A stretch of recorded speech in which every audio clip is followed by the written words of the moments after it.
Now it starts the recording. Welcome very much to the third workshop of the AGE-Friendly Toolkit project. I would like to give at first the floor to Angel. He is the coordinator of the AGE-Friendly Toolkit project. Sorry, and to officially welcome you as the coordinator of the project. Angel, please. Yes. Good morning. Thank you, Wileke. I am Angel Yahweh. I am the coordinator of the project and work for the Spanish Confederation of Older People Organizations, CEOMA. On behalf of my organization, I would like to give you thanks for joining us in this interesting activity. I hope this workshop will achieve all the objectives that we have planned for it, and it contribute to create a training curriculum for a new professional profile that will help cities and community to create age-friendly environments. So thank you for joining us, and that's all. Wileka, the floor is yours. Thank you very much, and thank you for your nice introduction of all the project.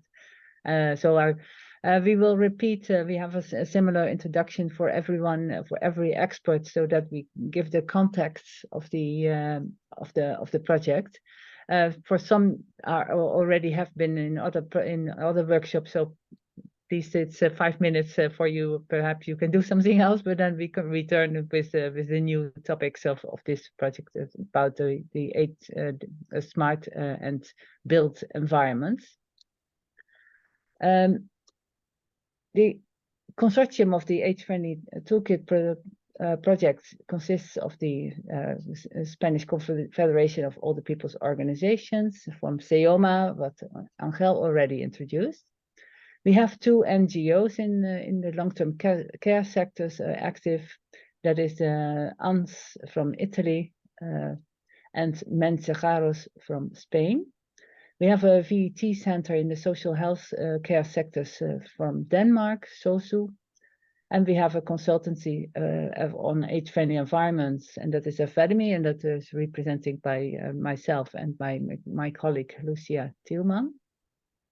And we have also included the Age Platform Europe, that is a European network of older people's organizations. The context of the project is that, of course, due to the successes of longevity and demographic transitions, we also see the number of older people increasing in all the European countries. And to address the aging of the society, we need also to take measures. And also the stakeholders agree that we also should develop new professional profiles so that people can be officially appointed as an age-friendly expert and have to make the changes and needs that are and the changes and facilities that are needed. We also see that municipalities are a relevant actor for the inclusive society, and we also address them to include these professionals in their midst or make them feasible.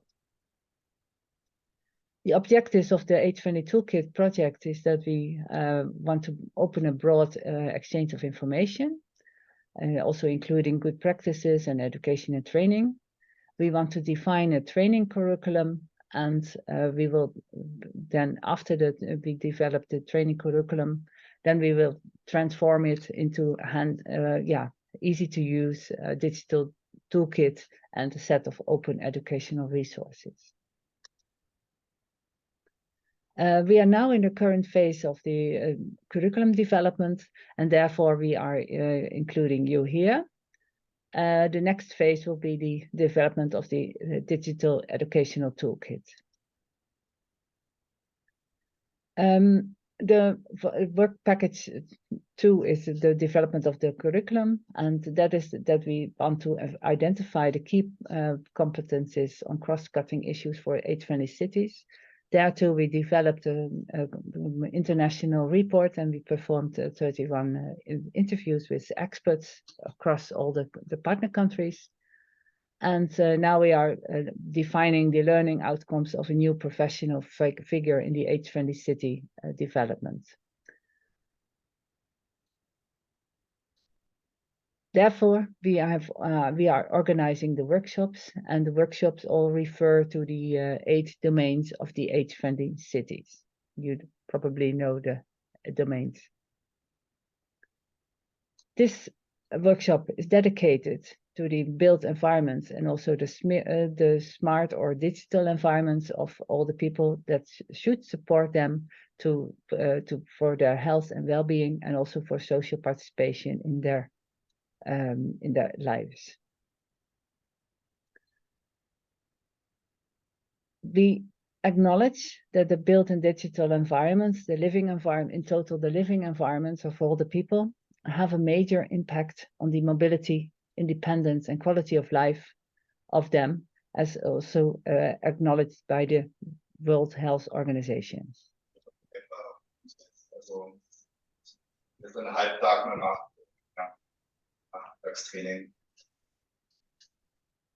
In this regard, we must, that an age-friendly environments community must provide a range of flexible options for all the adults to continue to contribute to their communities. And we see that this should be accessible, safe, and affordable. And that should be address the housing, the outdoor places and buildings, and transportation. If we look at especially the housing situation in the European countries, this data that we extracted from Housing Europe, that is that the share of people living in households owning or renting their homes, that for 70% in Europe, people are the owner of their homes. If you look a little bit more to the type of housing, then you see for the total, that is rural and cities, that in the European Union, the differences between flats and houses, that the houses is split level dwellings, that they're more or less 50%, they're more or less equal divided. And you see, especially in Ireland, that they have a lot of houses, followed by the Netherlands and Belgium and Croatia and Cyprus.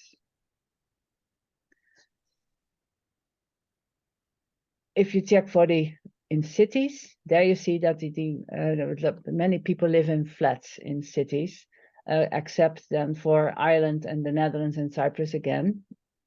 And for housing in towns and suburbs, there you see the number of houses is increasing despite the flats. And if you go to the rural sites, then you see even that most dwellings are houses and less flats or other facilities. And if you check on the situation in European countries, then we have, then you see that the average number of rooms per person in Europe is 1.6 room. And in other countries, like the most rooms per person we have in Malta, Belgium, Ireland, Netherlands, and Cyprus. And in Croatia, Latvia, Slovakia, Poland, and Romania, the least. So that is just a division of the average rooms per person. So this is the current situation. And now I would like to know who is in the house here as an expert. I don't know how, we have 23 participants, and I think we can make a very short introduction of ourselves. So to tell who we are and what you are interested in the built and digital environment development. I will stop sharing so we can see everyone. Or perhaps see. May I start with asking Georgia Cupich to introduce yourself shortly? Yes, of course. Hello, everyone. I'm Georgia. I come from Sombor, Serbia, in front of Tara International Consulting, and we are currently implementing the AGE+ project with our partners from Austria in Serbia. I have a background in medicine and technology. Okay, thank you. And Lucia? Yes, of course. Hi, everyone. My name is Lucia Thielman. I'm working as a researcher and project coordinator at Academy, and together with Willeke, we are hosting this workshop today. Thank you. Jordi Romero? You're muted, sorry. Yes. Good morning, sorry. I am in Barcelona, in Spain. I belong to the Federation of Association of Older People in Catalonia, and we are member of CEOMA in Spain, and also from AGE platform. My current experience in the labor was precisely facility services and infrastructures. Okay, thank you. Welcome. Thank you. Abdallah, Abudaya. Yeah, thank you. My name is Abdullah Abudaya, living in Norway and working as associate professor at VID Specialized University. My original background is a nurse, and I am working in the nursing education fair today. Yeah, I'm interested in older people living at home, especially we are providing home nursing for older people living at their own home. Thank you. Thank you. And Sirla Samistu. Hello, everyone. Do you hear me? Yes. Okay, great. My name is Sirla, and I'm from Estonia. My background is urban planning and landscape architecture, but I'm working as a senior lecturer and researcher at Tallinn University of Technology, and my research focus is on age-friendly cities and communities. So I'm specifically interested in perhaps to hear something new and share experiences and knowledge based on the built environment issues. So I'm very interested in this workshop. Thank you. Thank you. And Agnieszka Cieśla. Hi, I'm Agnieszka Cieśla. I'm from Poland. I work at the Warsaw University of Technology, and my background is architecture and urban design, and I specialize in age-friendly design. Thank you. Thank you. Odeta Manahasa. Yeah, hello everyone. Hi. I am Odeta from Albania, working as a senior lecturer here at Epoca University. My specialized field, in fact, it's about participation, especially children, but it doesn't mean that we will not work with the AIDS people. So I'm glad to be here and to share some experience together. Thank you very much, Odeta. Carmen Maziru. Hello, everyone. My name is Carmen. I'm from Romania. My backup is nursing. Now I'm the president of professional organization Branch Bucharest for nurses and midwives. I'm also lecturer in University of Medicine and Pharmacy Carol Davila Bucharest, from Bucharest, and my interest here is to develop knowledge and healthcare for communities in special. Okay. Thank you. Thank you. Thank you very much. Clara del Castillo. Hi, hello everyone. I'm Clara. I am a sociologist and I'm working for the organization Edad Dorada Mensajeros de la Paz in Spain, and I'm also a part of this amazing project. Thank you. You're welcome. Ilenia. Hello, everyone. My name is Ilenia Geno. I'm Italian, but I'm living in Brussels, in Belgium, where the Secretariat of AGE Platform is located. AGE Platform is an association of and for people age 50 plus, working at European level, and we are indeed partners of the project. Nice to meet you all. Nice to meet you. Alice, Senior. Yes, good morning. I'm Alice Sinigallia. I'm project manager at Anziani e Non Solo, the Italian partner of the IFCE project. Thank you. And Cristina Pino? Hello, everyone. I am an architect. I'm here representing an architectural practice called Pinhão, which is based in Portugal. We developed last year a project exactly about the adaptation of built environment to make it age-friendly and focusing on existing buildings. And we've presented to the municipalities, but it's still quite in concept stage. And my partner of the studio is just starting a PhD in Politecnico di Milano on this subject. Thank you. Welcome. Alison Bow.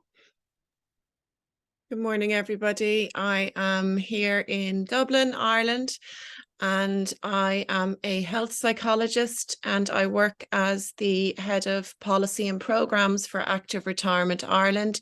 So we encourage active participation and independent living in older people for as long as possible, amongst representing other interests for older people in Ireland and also at a European level. Thank you very much. Anna Irina Liker-Dinka. Hello, everyone. Thank you, Leke, for inviting me to these workshops, this series of workshops. I'm sorry I couldn't attend to the first one. I personally find very, very enriching sharing experience with you. I'm a geographer. I am a lecturer at the Department of Human Economic Geography at the University of Bucharest. And I'm very much interested in issues connected to aging demography, with aging in place, planning age-friendly cities, and not ultimately to active aging and silver tourism. Thank you very much. Thank you very much. Then Daniela Korac-Mandic. Hello, everyone. My name is Daniela. I'm from Serbia, from Novi Sad Humanitarian Center, and we are one of the local partners on AGE+ project, which is all about building age-friendly communities. And my background is in medicine and public health. Thank you. Then I see Nilefor Korkmaz. Hello, everyone. I'm sorry I could not catch the first workshop, and I think I will continue after that. My backgrounds are urban anthropology and landscape architecture. I'm working in gerontology department as a professor in Akdeniz University. I'm from Turkey. I'm teaching environmental gerontology on undergraduate and graduate levels in my department. Thank you. Thank you very much. I see he's not having, he or she doesn't. Dugajin Nishiki, do you want to say something? Hi everyone. I'm Dugajin. I'm coming from Kosovo, representing NGO Surivisionit, and we are a local partner of AGE+ project in Kosovo, and my background is HR management. Thank you very much. And Pamela Suero, do you want to say something? Yes, good morning. My name is Pamela. My name is Pamela Suero. I am a PhD researcher at the VUB in Brussels. We're working as part of the Homage Network, which is another EU-funded research project in partnership with the AGE platform. We are interested in researching policies that address ageism and inequalities in aging in place. And I'm originally from the Dominican Republic, and my background is economics and social policies. Thank you. Thank you. Did I miss anyone? I don't think so. Okay, that's very good. And it's very mixed company together. That's very nice so that we can have many inputs from different angles. And that's very good to have this diversity. Thank you very much for joining. I will now continue to share my screen and just have a short overview of the starting points, and then we will focus on the learning units in this topic of the built and smart environments. And in that case, I would really like to have your inputs on the discussion. Are we addressing the right things? So have a good look at that if we are doing the right things, and just jump in if you think it's necessary to correct us or to comment, to give your comments. So I would like to have it interactive if you wish.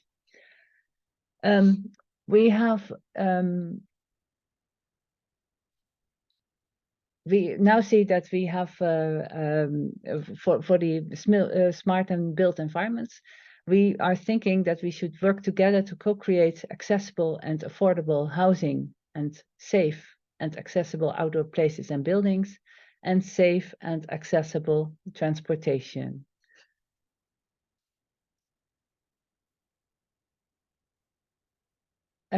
Within the domains of the eight domains of the AGE-friendly cities, we are defining a set of learning outcomes and set of training contents, and we base them on the development that are provided by CEDEFOP. And then we think that a statement that an individual as a professional should know, understand, and is or are able to do at the end of the learning process, which are defined in terms of knowledge, skills, and responsibility and autonomy. In the built and digital environments theme, we consider that people should have the knowledge to understand, apply, analyze, and evaluate smart age-friendly housing, outdoor places and buildings, and transportation. So that is the knowledge approach that we would have. The skills should be that people can use this knowledge to manage different resources to facilitate the age-friendly built and digital environments. And attitudes is also to promote active listening, teamwork, and empathy skills, so that they also are able to network and see what they have a positive attitude towards their environment. Someone wants to speak? No? Okay, then I continue. We addressed for the smart and built environments, we would like to have the learning contents and learning outcomes based in 3 units. And that is also following the age-friendly cities domains of housing, outdoor places and buildings, and transportation. For the learning goals, we have defined that we will have the professional should understand the principles and features of age-friendly housing, apply this information in new or other situations, and to analyze, to draw connections among the ideas, and to evaluate what is done and how to proceed and how to comment. For the outdoor places and buildings, more or less the same goals of learning. That is to understand the meaning and functionality of outdoor places and buildings, to apply this knowledge in new or other situations, to draw connections among ideas, and to evaluate them to adapt or accommodate a new future. For transportation, the same general goals of learning, to understand the means of transportation, safety and information for all the people, to apply this information in new or other situations, to analyze existing and new concepts of transportation, and to evaluate the means of age-friendly transportation. For the unit 1, the housing, we are thinking of the following content. That is the introduction, of course, then the principle of design, and that we also should focus on the person-centered design for all principles. And then we would like to focus on the home essentials. And here I with lots of gratitude, I also used what Agnieszka Ciesla developed in the Hands-on Chaffee project, where we're working together. And that is that we identify as home essentials the safety, functionality, comfort, easy to maintain, dementia-friendly housing, home technology, eco-friendly solutions, and home modifications. Then we would like to have one or two case studies, so identify to apply the knowledge and skills development, and to define the role of the age-friendly city professional in the domain of housing. What do you think of this division of work? Is this what you see as are the main things that we should address, or is it are we doing too much, or are we doing too little? I would like to give you the floor.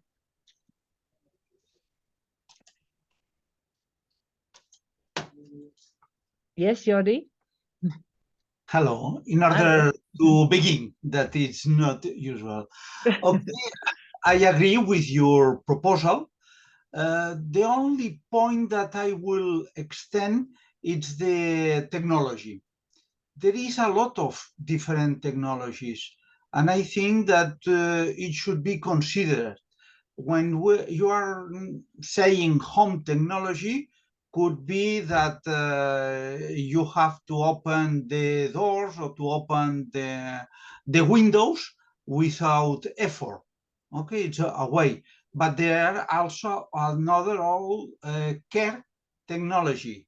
If we are considering that we want or we plan to live as many as possible in our houses or flats or whatever, okay?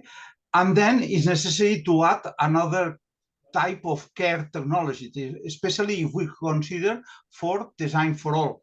For instance, that some kind of way that if you are in the bed and you move or whatever, or you have a door, a pencil, or a watch in your switch, in order that if you lie down in the floor, you have to be connected and things. And this is comfort, is safety, is functionality, but the technology it's cross universal in a lot of places.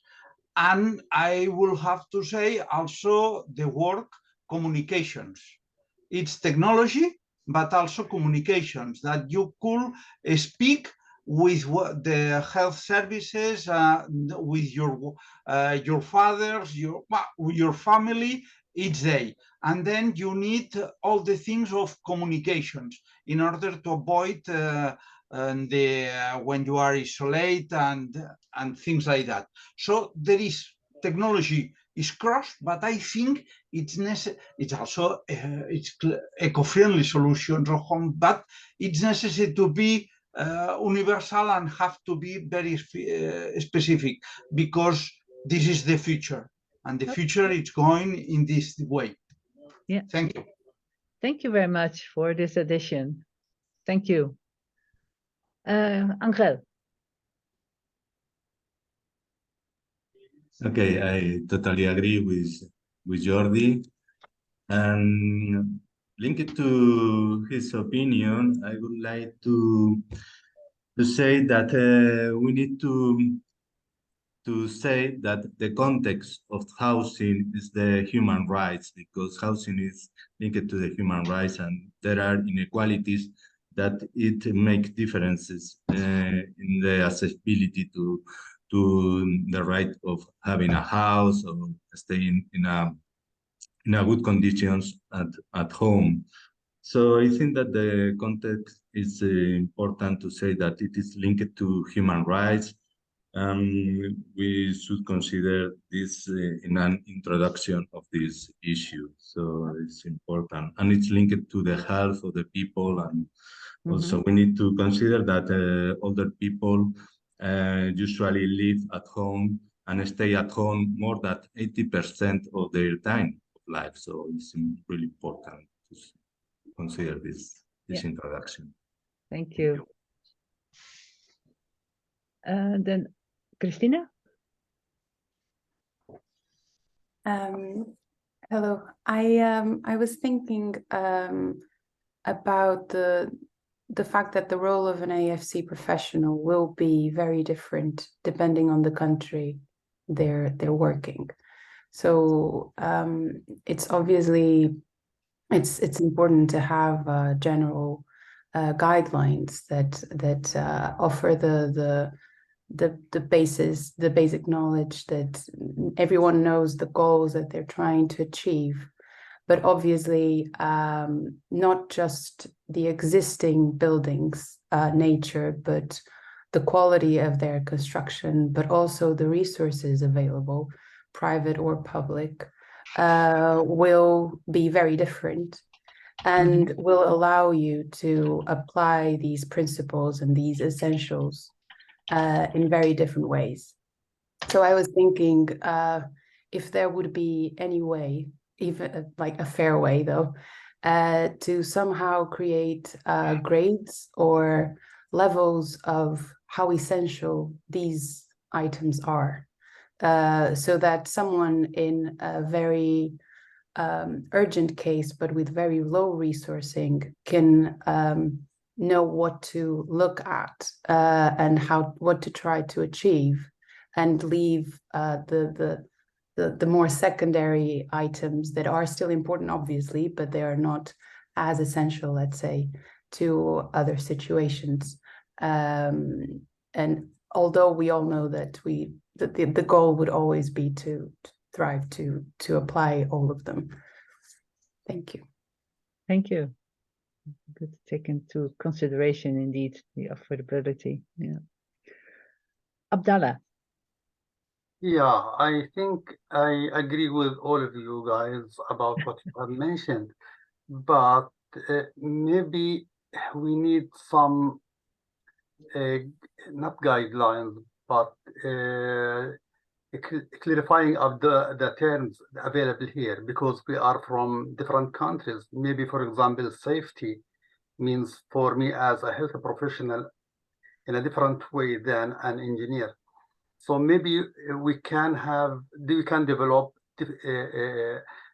like a definition of all different items we have according to our context. It will be valuable later on to answer those questions from different countries. Thank you. Yeah, absolutely. The intercultural thing is very important. Yeah. Sirle. One thing that I was thinking, and probably that's already within some of those keywords under home essentials, but I think the accessibility issue probably should be expanded a little bit more in terms of how people can get in and out of their houses. I mean, as you showed those charts before, Estonia is definitely one of those countries where many older adults are living in apartments or flats. And we have a problem here that they really are kind of stuck in those homes and they cannot get outdoors. And I think in terms of housing, this is definitely one of the key issues to address in existing, but also in new buildings. I mean, we're working on that, but I think this probably is something to somehow emphasize a bit more over here.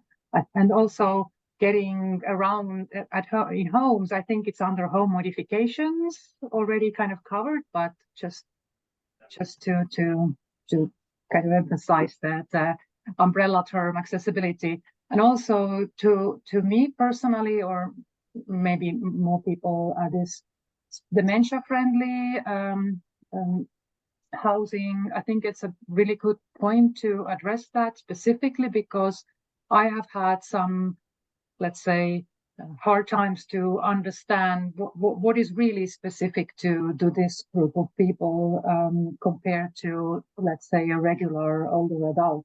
So I think that's what I wanted to add over here. Yeah. Thank you. Anna Irina. Thank you. I do agree with all these aspects, and I find them really interesting. And I would continue a little bit the idea of Sirle and Christina, as I'm thinking, and Abdullah as well, as I'm thinking that geographical differences are important from cultural point of view, but also from social and also from economic point of view. Meaning that in the housing and when transforming them is very important maybe to consider talking again about Romania's reality, and when considering the huge neighborings with the huge blocks of flats. Yes. So I'm considering also that the financial issues and the accessibility of people with dementia actually, and accessibility to financial issues to transform their houses should be maybe a very sensitive issue.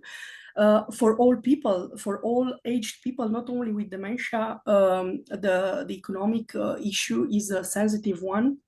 Especially to Romania, when studying a little bit the potential of active aging in Bucharest, I found that taking into consideration the same Eurostat statistics, that Romania is unfortunately on the last place in European Union when considering the power of purchase. And of course, I continue the idea of Sirle is very hard to already to transform those flats, but the financial issues are very, and economic issues are very, very important. Next to the social one, the dependency of the old people with dementia, of the others.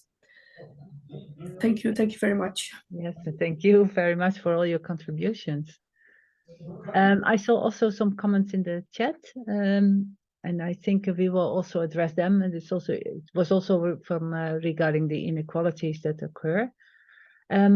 Next question to you is: do you have good practices, or what we should use as the case studies for the professional to learn? That you can share them in the chat, please, or also share them here online. That is also. Do you have examples that we should include of good examples of age-friendly housing? Or bad examples, maybe. I have some bad examples, maybe. Yeah.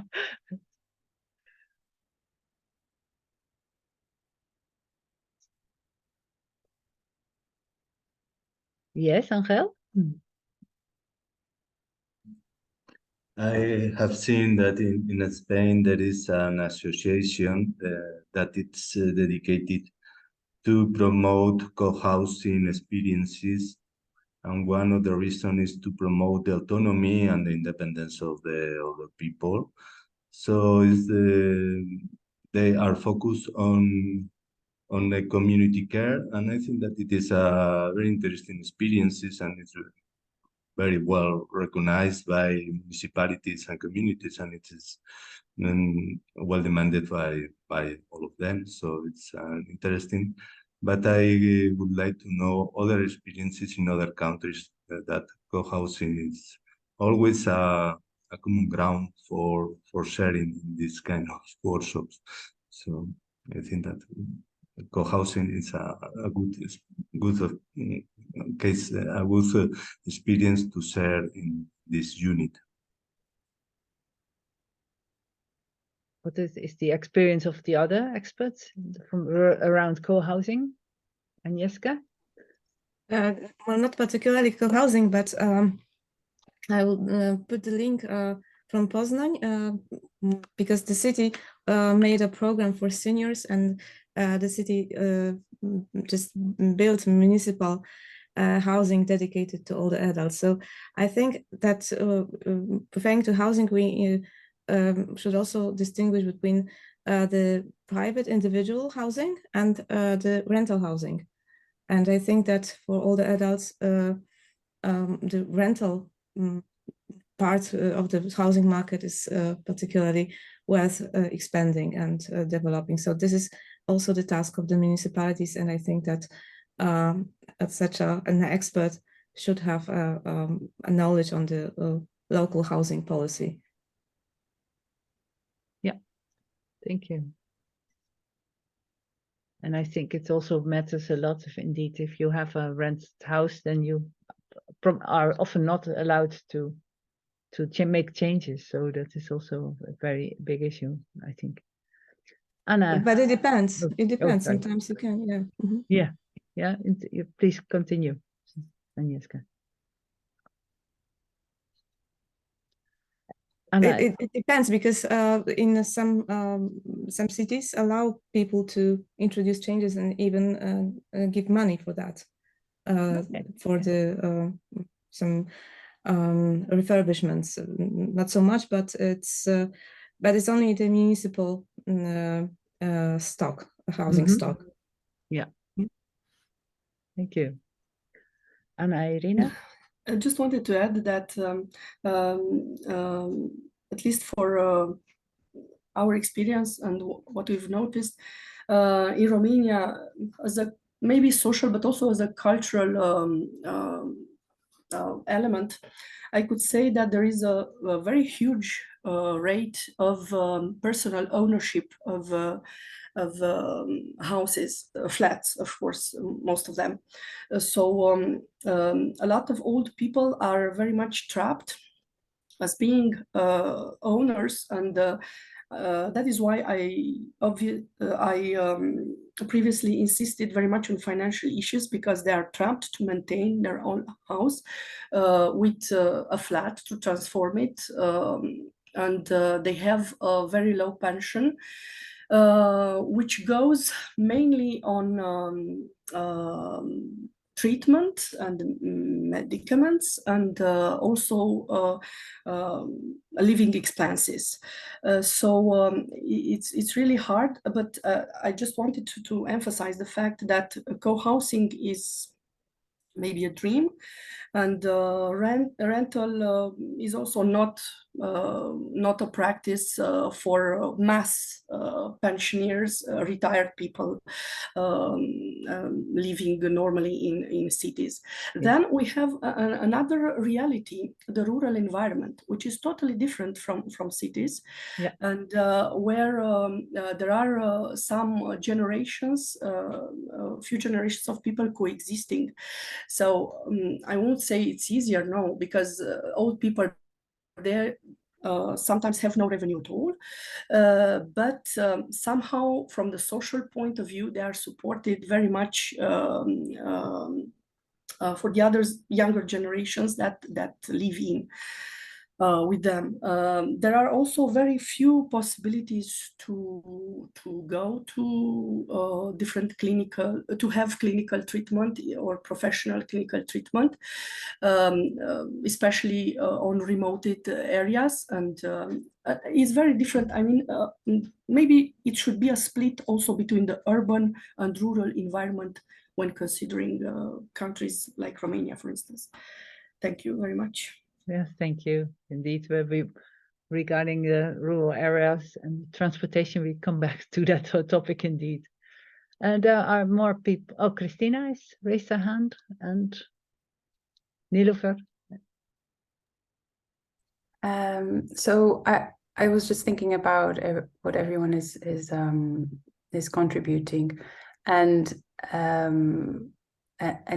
it kind of feels like there should be, obviously, like there can't be dozens and dozens of case studies perhaps at this first stage, but it would make sense to have case studies that cover the different situations of ownership. So owning the house, renting the house, and renting either to a private landlord or to the public or to the state. And then also focus, Anna mentioned obviously the geographical location of the houses, but also the housing typology. So if we're talking about a flat, if we're talking about a flat that has that has a lift or not, and if we're talking about a detached house, or well, at least even if this is a completely abstract concept of the detached house, or an abstract concept of a flat within a building, at least that could then help inform when someone is looking at a particular situation in a particular country. Yeah, that's a good addition. Thank you very much, Christina. Yeah. Nilofer, you also raised your hand, but I'm not. Yeah, I'm here. Okay. There are age-friendly houses built by private sector, but it's not accessible, of course, in Turkey. We're new, but it's still expensive. But it has started home modification, free home modifications by municipalities. It is the example of age-friendly housing in Turkey. So at least it's free and accessible. So this is my example of my country. Thank you. Yeah. Anyone else, or shall we go to the next topic of the outdoor places? Yes, maybe I have small comment. Yes. I don't know the case in many of the European countries, but in Norway, it's about 19% of the Norwegian population are immigrants. And especially they are coming from countries, Africa, Asia, also, and so on. And most of them, they are the older people, they are not living alone. So they are living with partners or with families. I think that should be included, because there is a lot of cultural differences between the majority ethnicity and the minority ethnicity in Norway and in Denmark and in Sweden and so on. Thank you. Yeah. Cultural backgrounds even, yeah. Yeah. Thanks. Okay, then we go to the next topic. I hope my screen is wanting to go. That is the outdoor places, in which we have the following chapters in mind: design for all, safety, and also accessibility of the outdoor places. That is including in the design for all. That is why I mentioned it here. The focus on the infrastructure, the sideways, the roads, the parking places, etc. So that is the infrastructure. But I think in this case of technology, also the broadband and Wi-Fi structure that we also should think of how to meet that. Outdoor places like squares or parks and whatever you meet as an outdoor places of public accessible place. Public buildings. Then I think of of course the offices of the government, the local government, and the official provisions like healthcare facilities, well-being facilities is already mentioned. Public buildings is also theaters and cultural buildings and community centers. The outdoor technology that you can have for when you are on your way, that you can use. And we are also looking for the case studies again, and the role of the AFC professional will be included. What is the role? Because we can understand that the professional will not build the infrastructure, but how to facilitate the infrastructure, for example. Do you have any comments?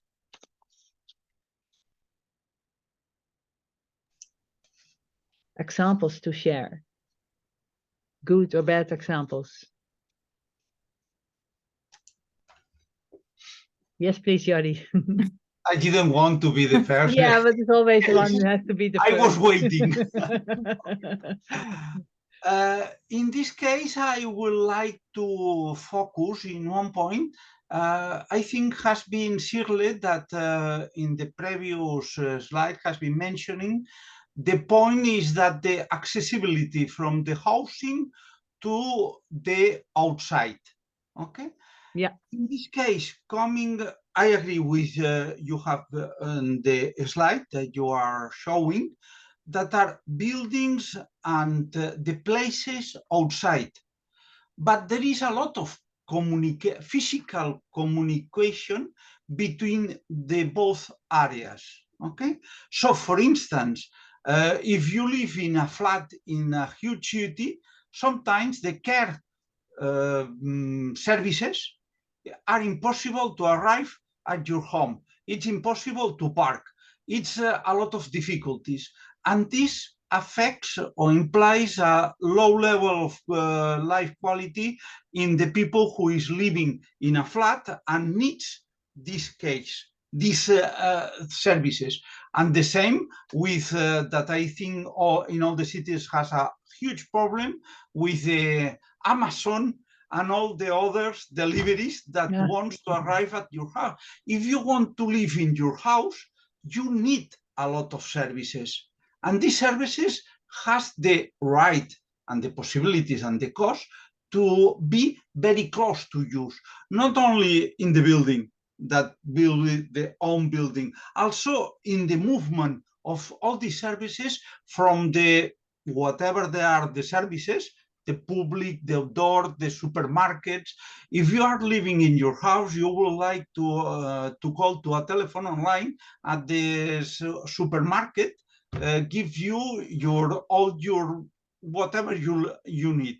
And sometimes they have a lot of problems to arrive and also to be in the place. And there is a mare magnum from the mobility in the city. So it's necessary only to consider the buildings that are correct, but also all the services that from these buildings will have to arrive to your home housing in order to be able to live in your house with a high degree of quality.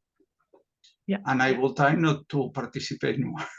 No, that's all your contributions are very valid. Thank you, very valuable. Yeah.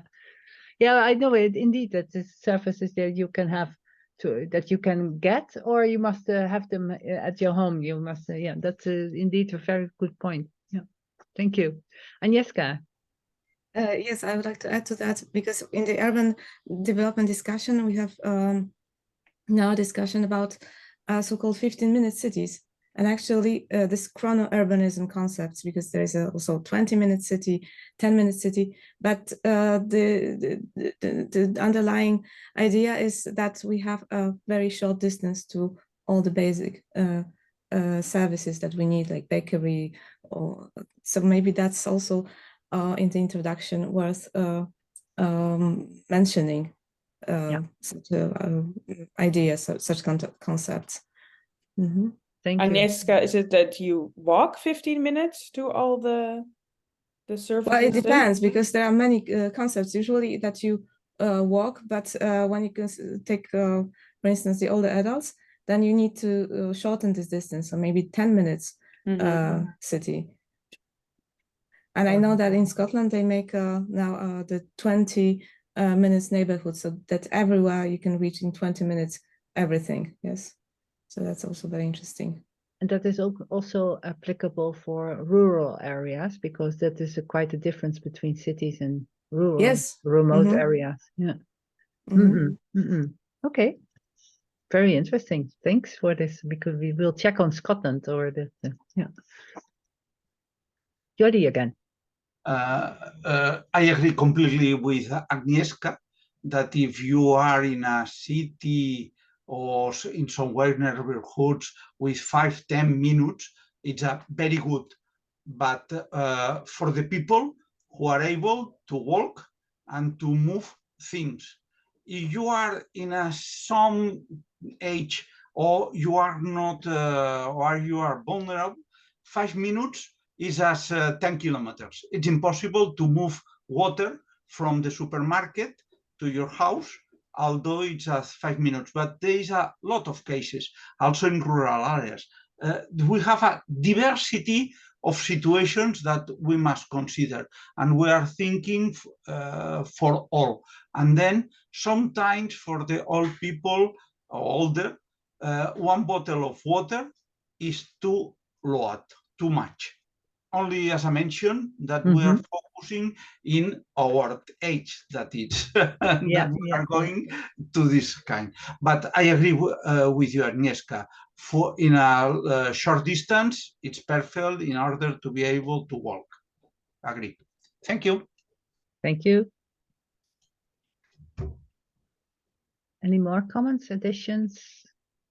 Yes, I see 2 hands. Sirle. First of all, I would like to a little bit expand or maybe detail out the topic of outdoor places, because it's a little bit maybe too vague here, because eventually many things come down to details, and in order to walk those short distances, as already kind of mentioned here, so there should be all sorts of supportive elements in the urban space, or let's say benches and or other facilities. But also I feel that, for instance, in Estonia, we do lack of those destinations that older adults could go in outdoor spaces. I mean, there are a lot of emphasis put on building children's playgrounds and meeting places, but our older adults doesn't necessarily have places to go if they get outside. So so somehow to emphasize the concept of creating meeting points or meeting places to socialize with other people, or being a little bit more passive, that is the role of a physical environment or outdoor public places in terms of at least the urban design and landscape architecture. That is my background. So I'd like to see, or I'd like to suggest that more of those issues should be maybe pointed out inside that topic. Yeah, thank you. Thank you. Indeed, a good thing. Agnieszka. Yes, last workshop we talked a lot about dementia, and I think that here there should be also mentioned the principles of dementia-friendly design for those with dementia to be able to move around and to be well treated by others.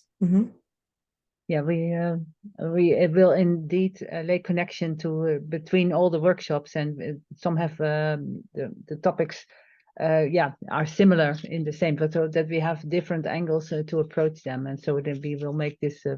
I will show this orange card with all the topics that we will address, and that from different angles we will approach this by topics. That is indeed. Thanks, Anna Irina. I would like to say that for Romania's case, anyway, maybe it is important to consider the social inclusion of all people, if considering their accessibility to outdoor places. As far as I discovered, old people are very much dependent on their family, neighbors, relatives, if they want to go to longer distances or to benefit from a certain services, even if it may look peculiar, even in the large cities with a lot of facilities. So meaning that the accessibility is there. It's existing theoretically. They are practically unable to access different services if not helped by the others. So maybe the social inclusion or in some other terms, dependency, would be very, very interesting. Of course, that if switching to rural areas, the situation is very much different, and even from one city to another. And the social inclusion of old people in general and people with dementia is to be maybe part of their accessibility to outdoor places. Yeah. Thank you. Thank you. Nilofer.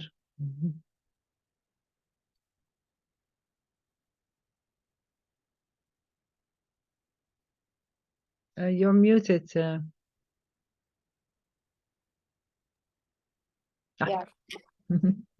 I'm thinking on health and well-being facilities. We should consider the distance, of course, and maybe neighborhood can be evaluated, because I given a bad example from Turkey. All hospitals moved far from the center as a city hospitals. So especially older people cannot go there using private or public. They have to get public transportation or private. So it's not easy for them. Maybe we should consider the neighborhood health and well-being facilities in the neighborhood, not as just outdoor places, buildings in the neighborhood. So to also address the urban planning, indeed. So yeah. Mobility and accessibility. Yeah. Principles. Yeah. Thank you. Everyone has to. And do you have examples of the good outdoor places and buildings that we should include in the curriculum? Please think about it, and then I give Angel the floor. Please, Angel. Yes, okay, agree with the opinion that I have heard. And I would like to add the importance of nature and outdoor activities linked to this unit. So it's important for the well-being and health of the older people, especially people with disabilities, to have to be involved in nature activities, and it would be important that parks and also nature spaces are available for these activities. So I would like to highlight this item and the importance of this part of the green spaces. Yes, thank you very much. Yes. Does anyone of you have good examples of outdoor places and buildings that we should include? Because please or share them in the chat or send them separately. That we were very welcome. They are very welcome to include in the curriculum, so that would be great. Then we switch to the. Sorry. No, about the types of buildings. Again, examples from Norway, we do have two types of building ownership.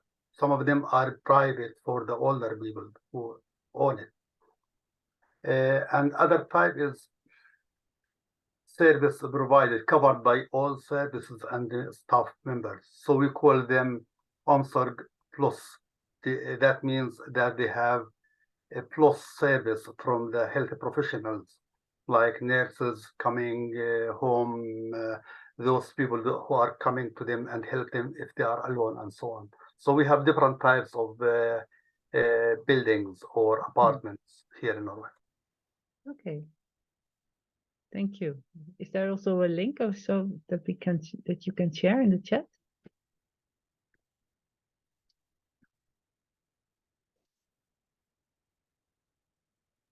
Are you asking me?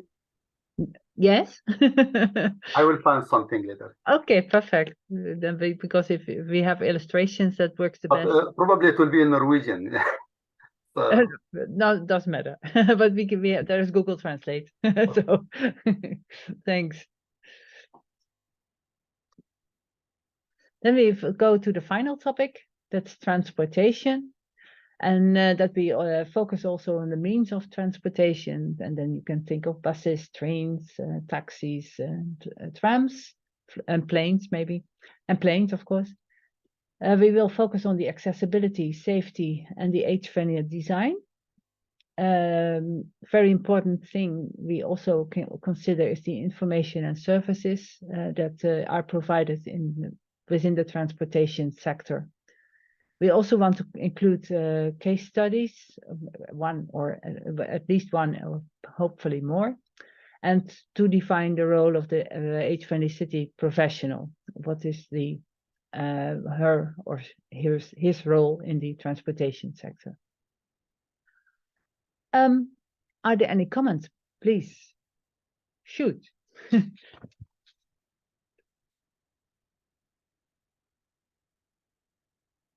I'm missing Jordi.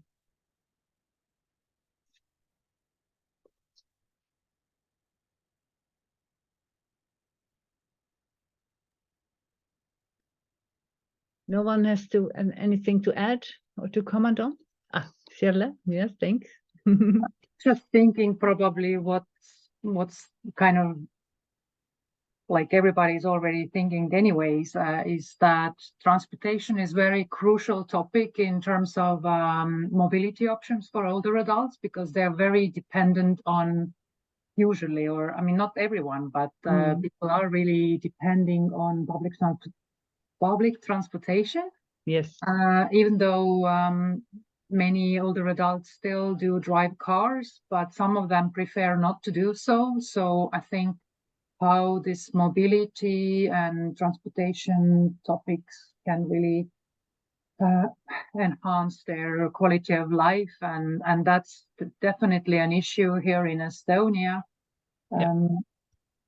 So, and also these days we see a lot of public bike shares and all those scooters, and of course many older adults are vital enough to use those equipment, but I'm thinking that there probably are more smart and technology improved options for older adults also to use bikes.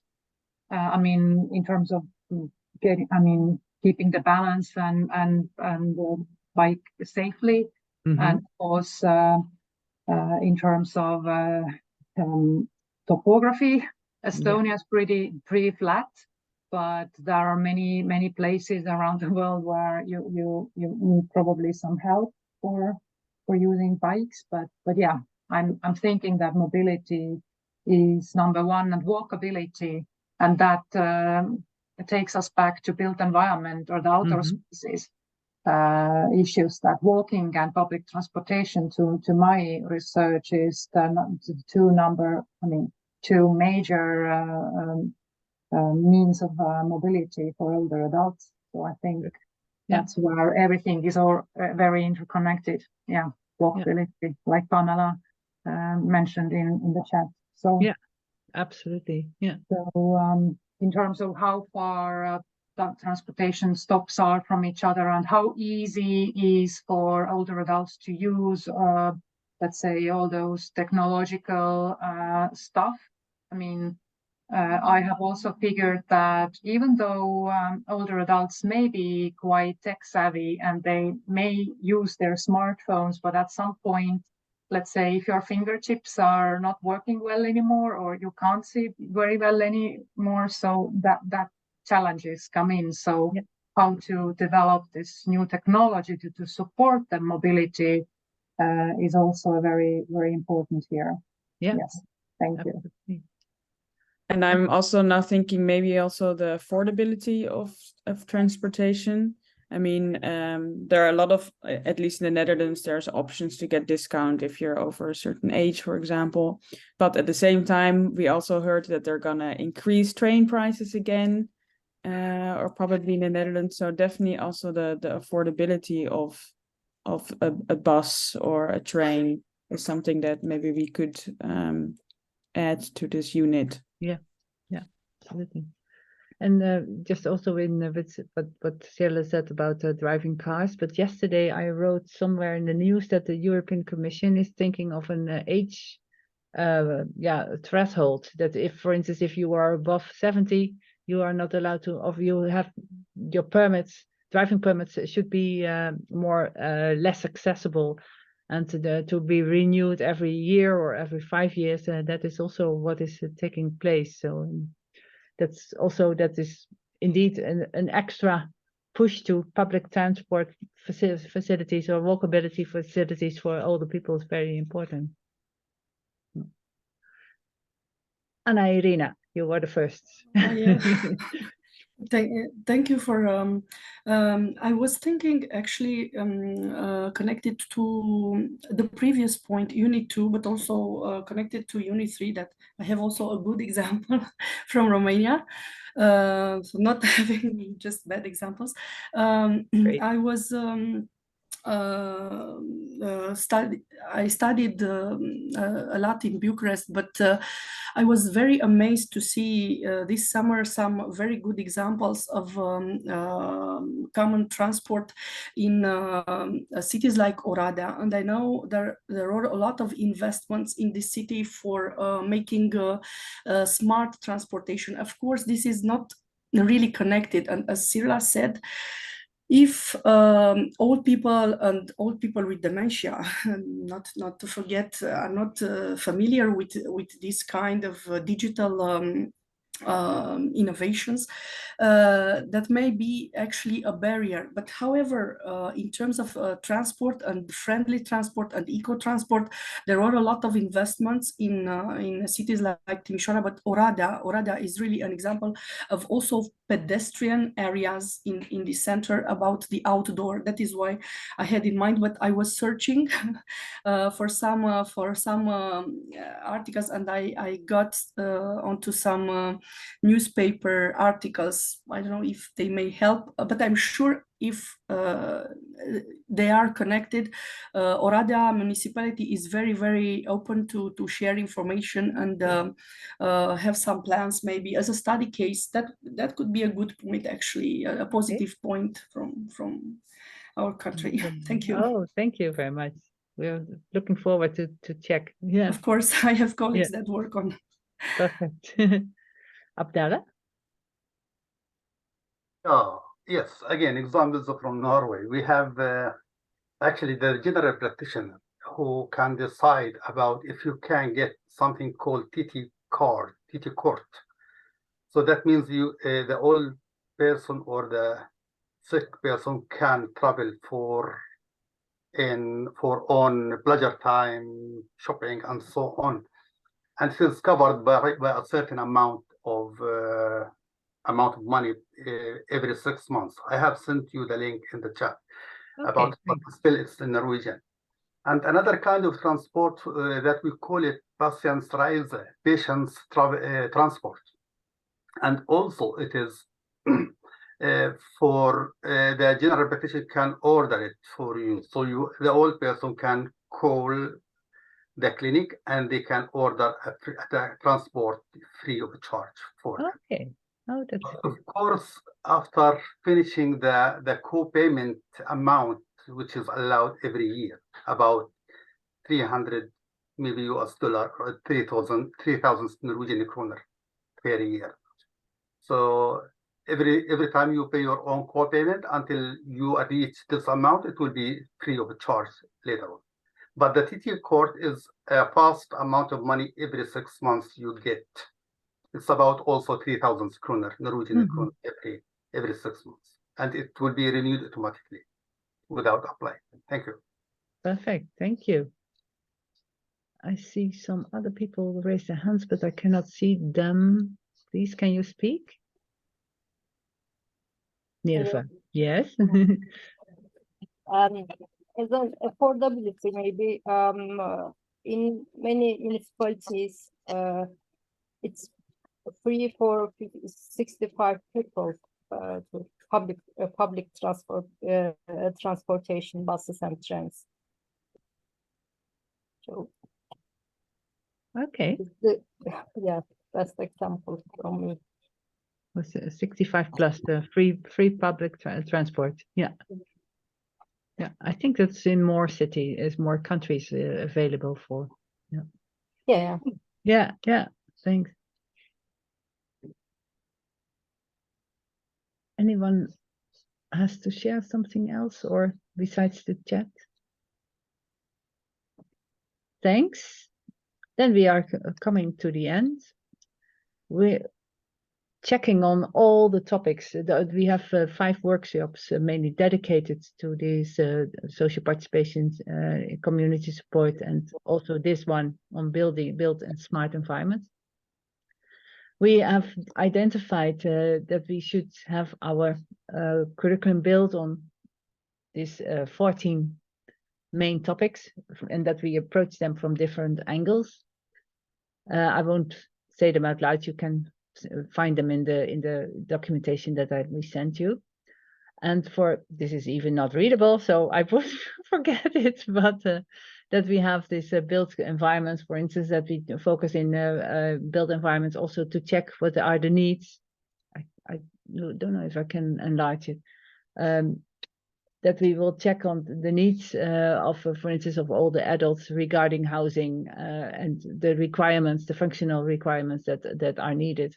And so we work on this through this area of all the orange topics, and that we include the built environments and digital environments in this topic.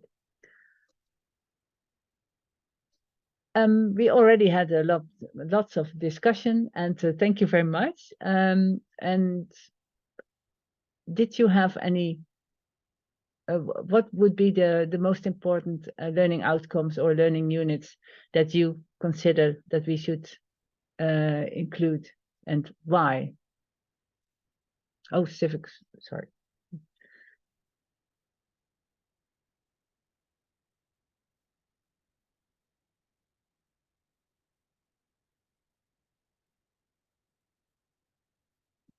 I think we discussed them all.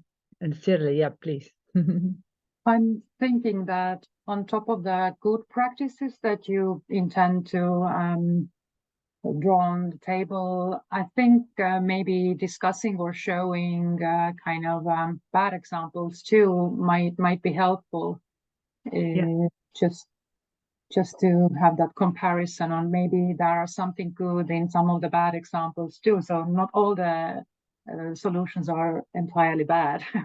Yeah. So I didn't want to point out any of those examples from Estonia because I'm a little bit too critical to our situation here. But I'd like to say that of course we do have good stuff too. But I can't think of anything maybe in talking about policies or some strategies or national development plans or community development plans. Maybe I just have to say that in Estonia we don't have it's not very common to have a local healthy aging strategy or development plan as such, and I think it's actually an important starting point when communities want to become more age friendly. There's only one community, City of Tartu, who has holistically gone through the process of trying to compile a strategy for, let's say, age friendly environment in here, but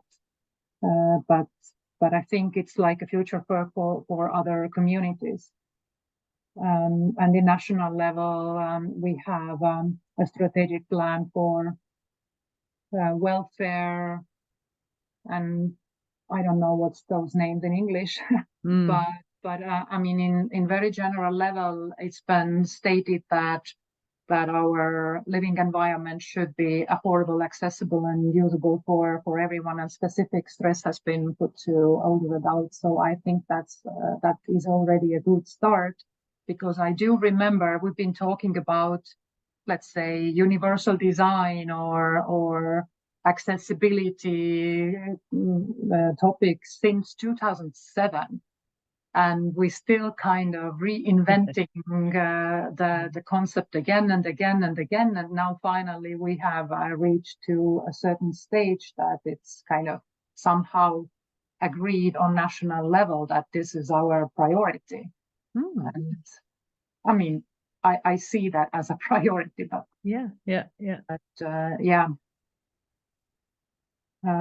but I didn't want to, probably I didn't answer your question, but it was just a comment on the previous slide. Yeah, thank you. Yeah, that's also very helpful, because do not follow this. Yes, that is, and I recognize the discussions about the accessibility. We have in the Netherlands the same discussion all the time. And that is always also accessibility, monuments, and economics. So yeah, so lots to do with that. Yeah, thank you. Yeah, perhaps if there are no further comments or contributions, then we have the next steps of our project is that we will now focus on the development of the curriculum. And after that, we will develop the e-learning platform in which we have the toolkit available. And we will have workshops at national level. But we can also organize another international validation workshop, as we do here, and to present the full curriculum, and to have your comments also in that, but that we should discuss with the entire consortium, because now I'm saying out loud this, but sorry. We will have a second partner meeting in November of this year in Brussels, and we will, of course, further present. I would also like to ask you if you can send back the evaluation forms that I sent to you together with all the information of this presentation of this morning that we sent you today. So please, can you send in the evaluation form, or you can do it online in the Microsoft Teams form. I think that's it for now. Angel, did I forget something to tell? No, just to say thank you to everyone for participating in this workshop. My opinion, it has been a very successful experience, and it will be very useful for our proposal for a training curriculum and to build a new professional profile for age-friendly environment. So thank you to everyone. I hope in the next meeting we will can continue working on social inclusion, and then we will work on employment and civic engagement.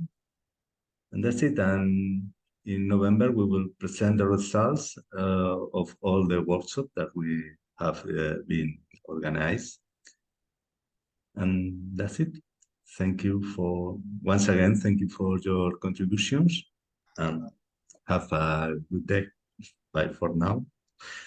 Thank you. Thank you very much. And we will be in touch. Information and your work, preparing all these kinds of things and going forward to this topic that is very important. Thank you, Angel. Thank you very much. Thank you. Bye. Thank you. Okay, we'll be in touch. Bye-bye. Bye. Bye. Everyone. Bye. Bye-bye.